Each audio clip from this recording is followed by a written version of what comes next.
प्रधानमंत्री नरेंद्र मोदी ने पानीपत से देश की महिलाओं को बड़ी सौगात देते हुए बीमा सखी योजना का किया शुभारंभ। कहा, सरकार महिलाओं के सामने खड़ी हर बाधा को हटाएगी। केंद्रीय वित्त मंत्री निर्मला सीतारमण ने कहा, बीमा सखी योजना की लाभार्थी पहले वर्ष प्रतिमाह 7,000 रुपए के साथ कमीशन भी कमा सकेंगी। 25,000 महिलाओं को बीमा सखी बनाया गया।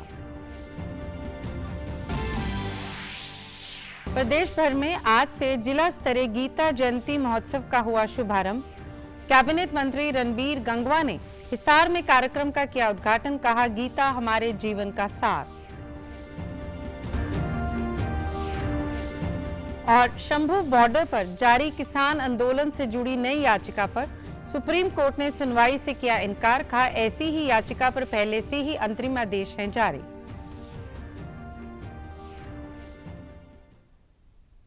नमस्कार, मैं गीतू गुलाटी। अब समाचार विस्तार से।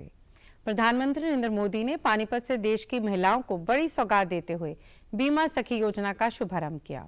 प्रधानमंत्री ने बीमा सखी बनी महिलाओं को मन से नियुक्ति पत्र भी वितरित किए। साथ ही उन्होंने करनाल स्थित महाराणा प्रताप बागवानी विश्वविद्यालय के मुख्य परिसर का शिलान्यास भी किया। भारतीय जीवन बीमा निगम की इस योजना के तहत अगले 3 वर्षों में 2 लाख महिलाओं को बीमा सखी बनाया जाएगा और उन्हें हर माह वेतन के साथ कमीशन भी मिलेगा।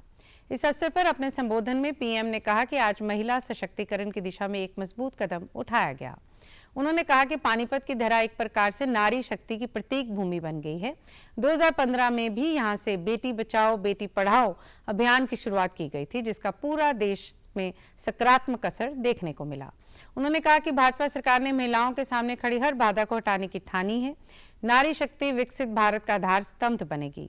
पीएम ने हरियाणा में लगातार तीसरी बार भाजपा सरकार बनने पर हरियाणा वासियों को वंदन करते हुए कहा कि सैनी सरकार की पूरे देश में प्रशंसा हो रही है। साथ साथ पूरे देश में हुआ। इसी पानीपत की धरती से बहनों बेटियों के लिए बीमा सखी योजना का शुभारंभ हुआ है। यानी हमारा पानीपत एक प्रकार से नारी शक्ति की प्रतीक भूमि बन गया है। नारी शक्ति है, वही हमारी प्रेरणा की स्रोत रहने वाली है।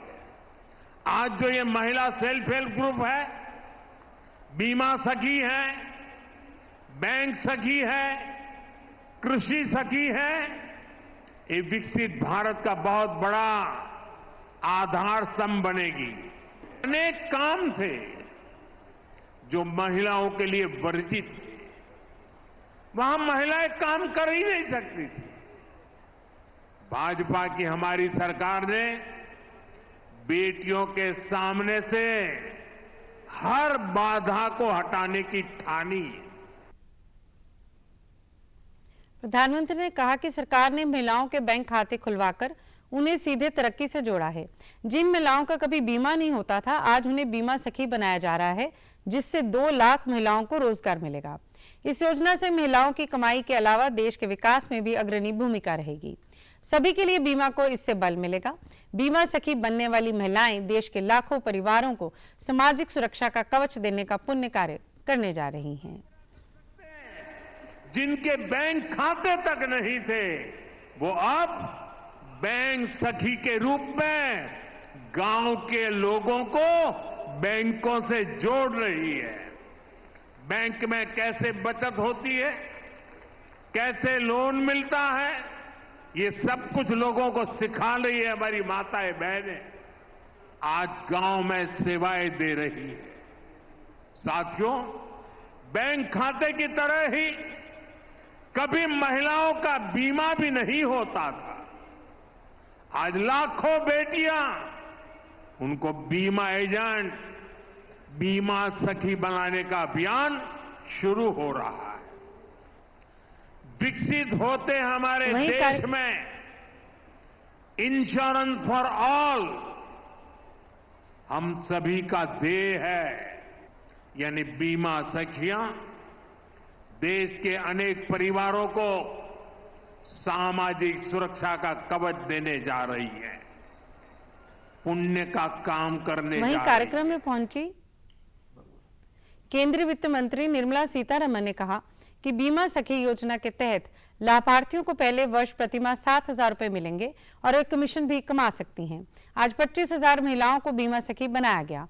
ये महिलाएं इरेडा की परीक्षा पास पर LIC में डेवलपमेंट एजेंट भी हो सकती हैं। केंद्र सरकार ने महिलाओं के उत्थान के लिए ड्रोन दीदी और लखपति दीदी जैसे कई योजनाएं लागू की हैं। महिलाओं के विकास के लिए बजट में भी वृद्धि की गई है। सरकार का प्रयास है कि महिलाएं विकास में सिर्फ भागीदार न बने बल्कि उसका नेतृत्व भी करें। रिक्रूटमेंट के द्वारा बीमा सखी के नाम में उनको रिक्रूट करते हुए उनको एक स्टाइपेंड भी देंगे। पहले साल हर महीना 7,000 रुपया, हर महीना 7,000 रुपया, अगले साल हर महीना 6,000 रुपया होते हुए तीसरी साल हर महीने 5,000 रुपया हर महीना हर महिला को मिलेगा। इसके ऊपर महिला उनके अपने अपने कमीशन भी कमा सकते हैं। जितने बीमा वो करवा रही है उतना उनका कमीशन भी बढ़ेगा। आप आगे जाकर के डेवलपमेंट एजेंट भी बना भी सकते हैं परमानेंटली LIC में, कि महिला विकास की सिर्फ भागीदारी ना बने बल्कि विकास का नेतृत्व ही करें। इस मौके पर मुख्यमंत्री नायब सिंह सैनी ने कहा कि पानीपत से ही बेटी बचाओ बेटी पढ़ाओ योजना शुरू की गई थी, जिससे हरियाणा के लिंगानुपात में सुधार आया। इसी प्रकार हम महिलाओं को आत्मनिर्भर बनाने वाली इस योजना को सफल बनाएंगे। प्रदेश में महिला केंद्रित योजनाओं को सफलतापूर्वक लागू किया जा रहा है। उन्होंने कहा कि विकसित भारत के निर्माण के 4 स्तंभों में से महिलाएं एक स्तंभ हैं। इस योजना के माध्यम से वह अपना योगदान देंगी। विकसित भारत बनाने के लिए हरियाणा कृत संकल्प है। विश्वास दिलाता हूं कि हम बेटी बचाओ बेटी पढ़ाओ अभियान की तरह प्रधानमंत्री जी बीमा सखी योजना को भी सफल बनाने का गति से काम करेंगे। विकसित भारत के 4 स्तंभ माने हैं, महिलाएं उनमें से एक हैं। आपने भारतीय लोकतंत्र में महिलाओं की भागीदारी बढ़ाने के लिए उन्हें विधान पालिका में 33% आरक्षण दिया है। हम विकसित भारत बनाने में हरियाणा में अधिकतम योगदान के लिए कृत संकल्प हैं। प्रधानमंत्री ने करनाल स्थित महाराणा प्रताप बागवानी विश्वविद्यालय के मुख्य परिसर का शिलान्यास करते हुए कहा कि आज देश में आधुनिक खेती, प्राकृतिक खेती, नेचुरल खेती को बढ़ावा मिल रहा है। इसमें कृषि दीदी अच्छा योगदान दे रही है।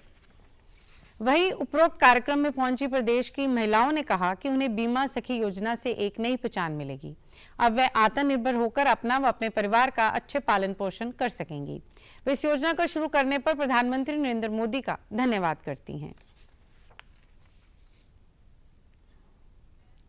मंत्री पानीपत से आज माननीय प्रधानमंत्री श्री नरेंद्र जी मोदी ने जो महिलाओं के लिए बीमा सखी योजना का उद्घाटन किया है, उससे महिलाएं आर्थिक रूप से मजबूत हो पाएंगी और उनका जो परिवार का स्तर भी वो ऊंचा होगा।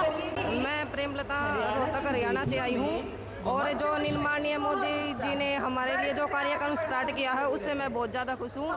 इसके लिए कि हमारे बहनें जितनी भी बहनें हैं वो अपने आप को आत्मनिर्भर बना सके और हमारे देश का भी कुछ ना कुछ इससे ये मान लो कि इससे हमारे देश का भी बहुत सारा लाभ होगा और जितनी भी बहनें हैं वो अपने आप को आत्मनिर्भर बना सकेगी, जिससे हमारे बच्चों को भी अच्छी आर्थिक सुविधा और भविष्य मिलेगा। मेरा नाम हेमा शर्मा है और मैं फरीदाबाद से आई हूँ। आज श्रीमान नरेंद्र मोदी जी ने बीमा सखी योजना का LIC की तरफ से आयोजन किया है, जिसमें मैं आई हूँ और ये मेरे ज़िंदगी को एक नया मोड़ देगा और मैं इससे बहुत सारी कमाई करके अपने परिवार को और बहुत उन्नति के साथ देखना चाहती हूँ और बहुत सारा धन कमाना चाहती हूँ, अपने पैरों पे खड़ा होना चाहती हूँ। मेरा नाम नीलम शर्मा है और मैं दिल्ली से आई हूँ। आज जो माननीय प्रधानमंत्री जी ने बीमा सखी योजना का आयोजन किया, ये जो योजना प्रारंभ की है, इससे हमें बहुत लाभ मिलेगा। इससे हम जो कमाई करेंगे, इससे व्यक्तिगत तौर पर हम इंडिपेंडेंट हो जाएंगे और अपने बच्चों का अच्छे से निर्वाह कर पाएंगे। कुरुक्षेत्र में चल रहे अंतर्राष्ट्रीय गीता महोत्सव 2024 के अंतर्गत प्रदेश भर में आज से 3 दिवसीय जिला स्तरीय गीता जयंती महोत्सव का शुभारंभ हुआ। इसी कड़ी में आज हिसार में आयोजित जिला स्तरीय गीता जयंती महोत्सव की जन स्वास्थ्य अभियांत्रिकी मंत्री रणबीर गंगवा ने शुरुआत की। इस दौरान उन्होंने कहा कि गीता हमारे जीवन का सार है। गीता से हमें पता चलता है कि हमें जीवन किस तरीके से जीना चाहिए, समाज के प्रति हमारे क्या कर्तव्य हैं। हम सभी सौभाग्यशाली हैं कि हमने हरियाणा प्रदेश में जन्म लिया, जहां भगवान श्री कृष्ण जी ने आकर गीता का संदेश दिया था। उन्होंने कहा कि भाजपा सरकार ने कुरुक्षेत्र में आयोजित होने वाले गीता जयंती महोत्सव को अंतर्राष्ट्रीय पहचान दिलाई है।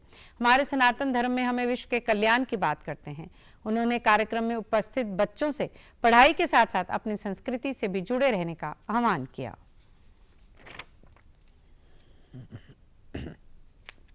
गीता जो है वो जीवन का सार है। गीता से हमें पता चलता है कि हमें जीवन किस तरीके से जीना चाहिए, क्या क्या हमारा कर्तव्य है।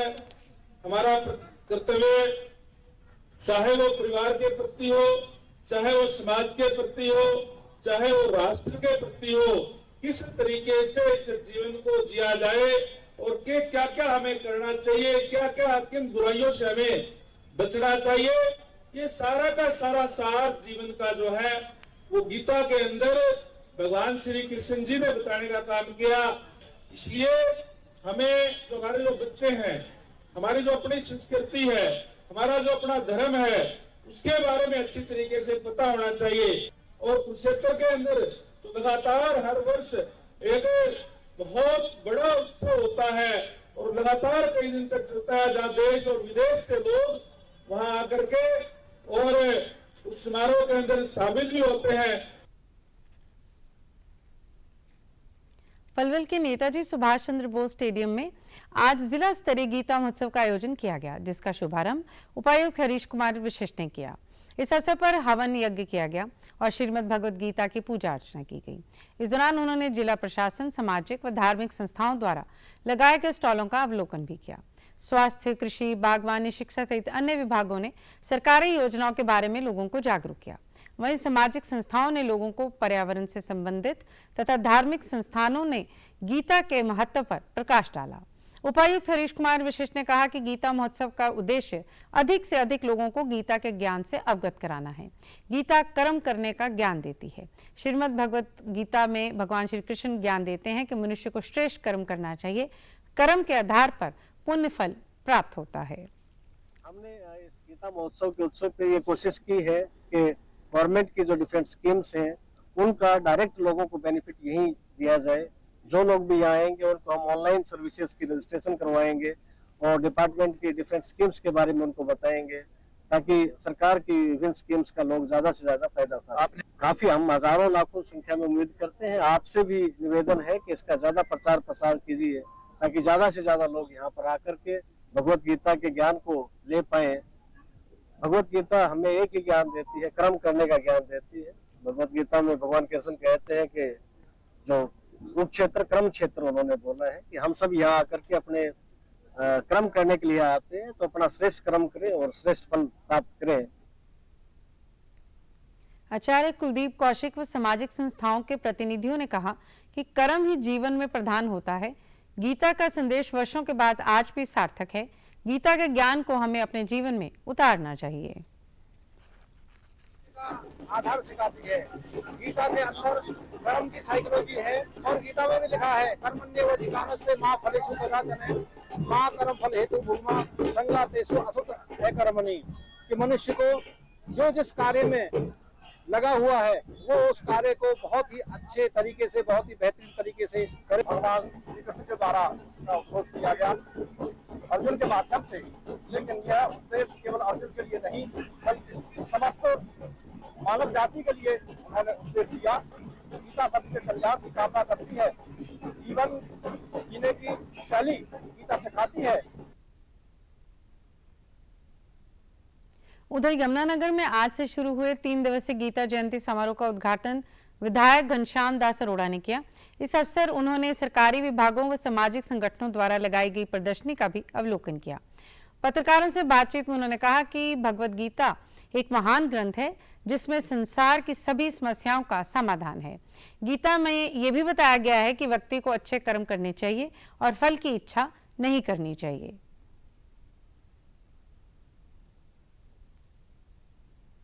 गीता एक बहुत महान ग्रंथ है। जीवन की हर समस्या का समाधान गीता में है। और कर्म किए जाओ, फल की इच्छा मत करो, ये संदेश हमें हमेशा आगे बढ़ने की प्रेरणा देता है। ऐसे भव्य गीता महोत्सव जिसमें प्रशासन, सामाजिक संस्थाओं, धार्मिक संस्थाओं ने और एनजीओज ने बहुत महत्वपूर्ण भूमिका निभाई है। वहीं सिरसा स्थित चौधरी देवीलाल विश्वविद्यालय में भी जिला स्तरीय गीता जयंती महोत्सव की शुरुआत हुई। इस कार्यक्रम में अतिरिक्त उपायुक्त लक्षित सरी ने बतौर मुख्य अतिथि शिरकत की। सबसे पहले हवन यज्ञ व मंत्रोच्चारण के साथ इस कार्यक्रम का शुभारंभ किया गया। इस 3 दिवसीय कार्यक्रम में स्कूली बच्चों व लोक कलाकारों की प्रस्तुति आकर्षण का केंद्र होगी। इसमें गीता महोत्सव को मनाया जाएगा। अभी जो हमने इसका आगाज़ कर दिया है और आपके पीछे आप देख सकते हैं कि जो बच्चे हैं वो गीता महोत्सव की जो स्पिरिट है उसको फॉलो कर रहे हैं और काफ़ी लोगों की हमारे को यहाँ आने की उम्मीद है। बच्चे यहाँ पे रेगुलरली विजिट करेंगे। स्कूलों की टीम्स द्वारा कल्चरल प्रोग्राम्स हैं जो वो 3 दिन के लिए शेड्यूल करे गए हैं। उसके साथ जो है हवन अलग अलग समय पर भी लगातार चलता रहेगा। तो इस तरह से जो है काफ़ी सारे जो हमारे लोग हैं वो इसके साथ जुड़ रहे हैं। अंतिम दिन जो है काफ़ी बड़ी शोभा यात्रा भी पूरे शहर में जो है गीता प्रेमियों द्वारा निकाली जाएगी। तो ये सारी चीज़ें जो है हमने यहाँ पे शेड्यूल करी है। गीता जयंती महोत्सव में भाग ले रही छात्राओं ने कहा कि उन्हें ये महोत्सव बहुत ही अच्छा लगता है। गीता से हमें बहुत कुछ सीखने को मिलता है जिससे जीवन की सभी समस्याएं दूर हो जाती हैं। इसमें श्री कृष्ण जी के बारे में बताया जाता है और कृष्ण जी की जन्मभूमि वगैरह सब कुछ बताया जाता है। यहाँ CDLU में बहुत सारे फंक्शंस वगैरह सारे स्कूल अपने अपने स्कूल की एक परफॉर्मेंस लेके आते हैं जिससे हमें बहुत प्रेरणा मिलती है। मां भारत की 48 कोस की परिधि में आने वाले कैथल शहर में भी 3 दिवसीय गीता जयंती महोत्सव धूमधाम से शुरू हुआ। उपायुक्त प्रीति ने हवन में पूर्ण आहुति डालकर महोत्सव का शुभारंभ किया। इस दौरान उन्होंने लगाई गई प्रदर्शनी का भी अवलोकन किया। इस 3 दिवसीय महोत्सव में अध्यात्म, कला एवं संस्कृति का अद्भुत संगम नजर आएगा। स्कूली बच्चों तथा लोक कलाकारों द्वारा भगवान श्री कृष्ण की लीलाओं पर आधारित मनमोहक व आकर्षक सांस्कृतिक कार्यक्रमों की प्रस्तुति दी जाएगी। उपायुक्त ने कहा कि गीता एक पुस्तक नहीं बल्कि जीवन का सार है और गीता हमें जीने की कला सिखाती है। जीने का ढंग है और उसके बारे में जितना कहा जाए उतना कम है। और मैं आप सभी लोगों के माध्यम से बाकी कैथल के निवासियों से भी अपील करती हूँ कि वो लोग आएँ यहाँ पे भाई उदय सिंह के किला पे और इस प्रदर्शनी की और गीता जयंती की शोभा बढ़ाएं, जो कि शाम के समय सांस्कृतिक कार्यक्रम और सुबह के समय में बाकी सभी एक्टिविटीज़ से लबरेज रहेंगी। प्रदर्शनी में प्रगतिशील किसानों द्वारा ऑर्गेनिक वस्तुएं जैसे गुड़, शक्कर, शहद और चावल सहित गाय के देसी घी स्टॉल लगाए गए। ट्रैफिक पुलिस द्वारा लोगों को यातायात संबंधित नियमों के बारे में भी जागरूक किया जा रहा था। कृषि विभाग द्वारा किसानों को फसल अवशेष प्रबंधन के लिए प्रेरित किया जा रहा है। वहीं स्वास्थ्य व शिक्षा विभाग सहित अन्य विभाग भी लोगों को सरकारी योजनाओं के बारे में बता रहे हैं। लोग कहते हैं पॉसिबल नहीं, 3 साल के बाद होती है, कुछ नहीं सर। जहर को छोड़ दो, अपनी देसी चीजें यूज करो और एक अपना भी स्वास्थ्य ठीक रखो और दूसरे कस्टमर का भी मान ली चीज अच्छी देंगे तो अच्छा स्वास्थ्य बनेगा, तो अच्छी चीज से मिलेगी। मैं काफी दिनों से कर रहा हूँ 2008 से और सभी से यही कहता हूँ कि जहर मुक्त खेती करो, एक अपना और दूसरों का भी भविष्य बनाओ। को लेकर जैसे हमारी ये 1000 रुपए इंसेंटिव वाली जो स्कीम चली हुई है उसके अब यहाँ स्टॉल के ऊपर फॉर्म भी लिए जा रहे हैं। वह ज्यादा से ज्यादा किसानों को अपने डॉक्यूमेंट पूरे करा कर अपने संबंधित कार्यालयों में जमा करने के लिए हम प्रोत्साहित कर रहे हैं। इस समय हमारे पास जो कैंप लगाया है, हम लोगों को एनसीडी से बचाव के बारे में जागरूक कर रहे हैं। ज्यादातर लोगों को पता नहीं होता कि उनको एनसीडी है। एनसीडी यानी कि नॉन कम्युनिकेबल डिजीज जैसे जो ओबेसिटी से रिलेटेड है, लाइफस्टाइल डिसऑर्डर्स हैं, उनकी स्क्रीनिंग के लिए हम यहाँ पे टेस्ट कर रहे हैं। उसके अलावा 70 वर्ष अधिक के जो बुजुर्ग हैं हमारे, उनको आयुष्मान में सम्मिलित किया गया, उनके बारे में जागरूकता फैला रहे हैं। सुप्रीम कोर्ट ने किसान आंदोलन से जुड़ी नई याचिका पर तुरंत सुनवाई करने से इनकार कर दिया है। कोर्ट ने शंभू बॉर्डर खोलने की याचिका को खारिज करते हुए कहा कि ऐसी ही याचिका पर पहले ही अंतरिम आदेश हैं, तो फिर वैसी ही याचिका क्या औचित्य है। न्यायालय ने कहा कि पहले ही एक मामला लंबित है। इससे पहले शंभू बॉर्डर पर किसानों के आंदोलन का मामला फिर सुप्रीम कोर्ट ले जाया गया। शंभू बॉर्डर समेत हाईवे के खोलने के निर्देश देने की मांग को लेकर सुप्रीम कोर्ट में याचिका दायर की गई थी। याचिका में कहा गया था कि इस तरह हाईवे को रोकना लोगों के मौलिक अधिकारों के खिलाफ है और नेशनल हाईवे एक्ट भारतीय न्याय संहिता के तहत भी अपराध है। याचिका में मांग की गई थी कि केंद्र के साथ पंजाब और हरियाणा सरकार प्रदर्शन कर रहे किसानों को हाईवे से हटवाने के लिए निर्देश दें। गौरतलब है कि किसानों ने 6 दिसंबर से दिल्ली कूच का ऐलान किया था। उसके 2 बार किसानों ने शंभू बॉर्डर से दिल्ली तक पैदल मार्च के आगे बढ़ा था, लेकिन पुलिस व सुरक्षा बलों द्वारा रोके जाने के बाद प्रदर्शनकारी किसानों ने फिलहाल दिल्ली कूच स्थगित कर दिया है। इससे पहले भी सुप्रीम कोर्ट में याचिका चल रही है, जिसके बाद कोर्ट ने एक कमेटी बनाकर किसानों और सरकार के बातचीत पर मध्यस्थता करने को कहा था। हालांकि अभी तक कोई हल नहीं निकला है। केंद्रीय मंत्री मनोहर लाल व मुख्यमंत्री नायब सिंह सैनी ने कहा है कि भाजपा सरकार ने पिछले 10 वर्षों में किसानों के हित में अनेक कदम उठाए हैं। पहली बार किसी सरकार ने किसानों के लिए इतने कार्य किए हैं। कांग्रेस व अन्य विपक्षी दलों पर निशाना साधते हुए मुख्यमंत्री ने कहा कि जो लोग आज किसानों को गुमराह कर रहे हैं, उन्हें अपने गिरेबान में झांकना चाहिए कि उन्होंने किसानों के लिए क्या किया है।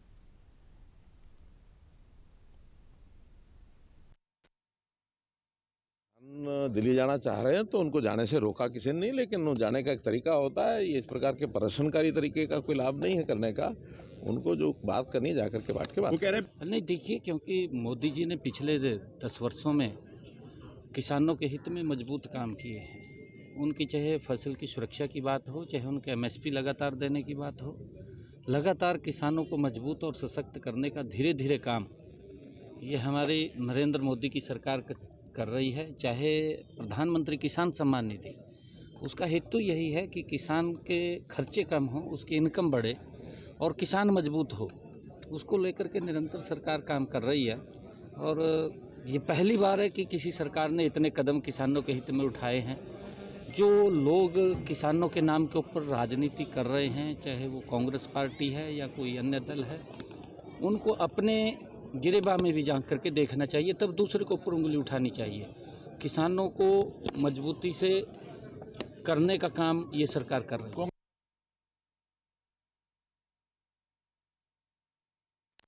होने वाले राज्यसभा उपचुनाव के लिए भारतीय जनता पार्टी ने रेखा शर्मा को उम्मीदवार बनाया है। आज भाजपा ने हरियाणा के अलावा आंध्र प्रदेश और उड़ीसा के उम्मीदवारों का ऐलान किया। कल राज्यसभा उपचुनाव के लिए नामांकन दाखिल करने की अंतिम तारीख है। रेखा शर्मा राष्ट्रीय महिला आयोग की चेयरपर्सन रह चुकी हैं। वे पंचकुला जिले की रहने वाली हैं। इस एक सीट पर भाजपा उम्मीदवार रेखा शर्मा का राज्यसभा सांसद चुना जाना तय है। राज्य में विधानसभा की 90 में से 48 सीटों पर भाजपा के विधायक हैं। इसके अलावा 3 निर्दलीय विधायक भी भाजपा को समर्थन दे चुके हैं। प्रमुख विपक्षी दल कांग्रेस के 37 विधायक हैं, जबकि 2 विधायक इनेलो के हैं।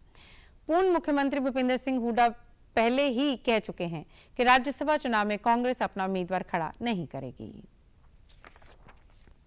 बांग्लादेश में हिंदू मंदिरों को जलाने, देवी देवताओं की प्रतिमाओं को नष्ट किए जाने और बांग्लादेशी हिंदुओं पर हो रहे अत्याचार के विरोध में जींद में कल विभिन्न हिंदू संगठनों ने एकजुट होकर रोष प्रदर्शन करते हुए जिला प्रशासन को ज्ञापन सौंपा। इस दौरान बजरंग दल, विश्व हिंदू परिषद सहित बड़ी संख्या में लोग इस प्रदर्शन में शामिल हुए।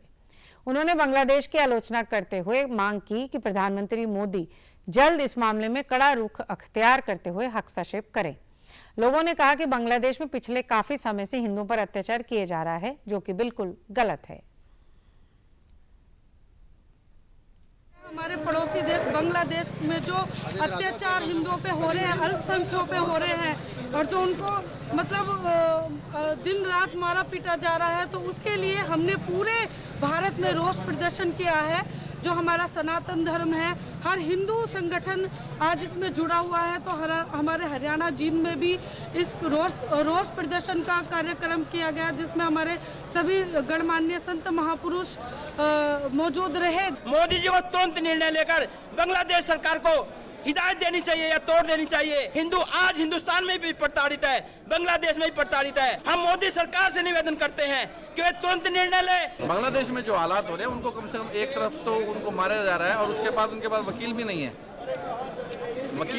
वकील जो हो रहे हैं उनको भी मार दिया, एक वकील को तो मार ही दिया है। तो ये अन्याय हमारे सरकार है जो छोटा है एक पिद्दी सा देश है उसमें हिंदुओं के साथ नरसंहार हो रहा है, तो उसके खिलाफ हमारे प्रधानमंत्री जी को कोई एक्शन लेना चाहिए। वहीं बांग्लादेश में हिंदुओं और वहां के अल्पसंख्यकों पर लगातार हो रहे अत्याचारों के विरोध में कल पंचकुला में सनातन सुरक्षा मंच द्वारा शांति मार्च निकाला जाएगा। ब्रह्मचारिणी कालिंदी चैतन्य ने बताया कि हिंदू धर्म विश्व शांति की बात करता है, इसलिए इसकी सुरक्षा करना अति आवश्यक है। बांग्लादेश में हुए हमलों ने मानवता को शर्मसार किया है। लोक निर्माण एवं जन स्वास्थ्य अभियांत्रिकी मंत्री रणबीर गंगवा ने कहा कि हरियाणा सरकार पिछड़ा वर्ग की भलाई के लिए हमेशा उनके साथ खड़ी है। सरकार ने पंचायत व निकाय चुनाव के लिए पिछड़ा वर्ग का कोटा तय करने का ऐतिहासिक निर्णय लिया। इससे अब प्रजापति समाज को उचित जनप्रतिनिधित्व मिल रहा है। वे कल गुरुग्राम में आयोजित सम्मान समारोह को मुख्य अतिथि के तौर पर संबोधित कर रहे थे। उन्होंने कहा कि मौजूदा सरकार में हर वर्ग का स्थान है।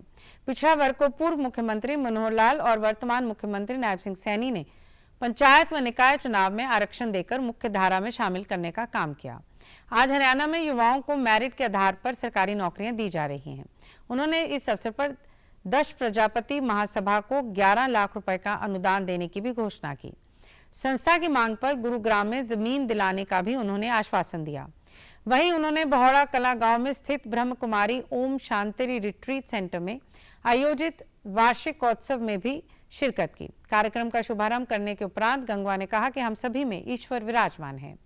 मानवीय जीवन में हम सभी एक दूसरे के प्रति द्वेष न रखें तो निश्चित रूप से हमारा जीवन बेहतर होगा।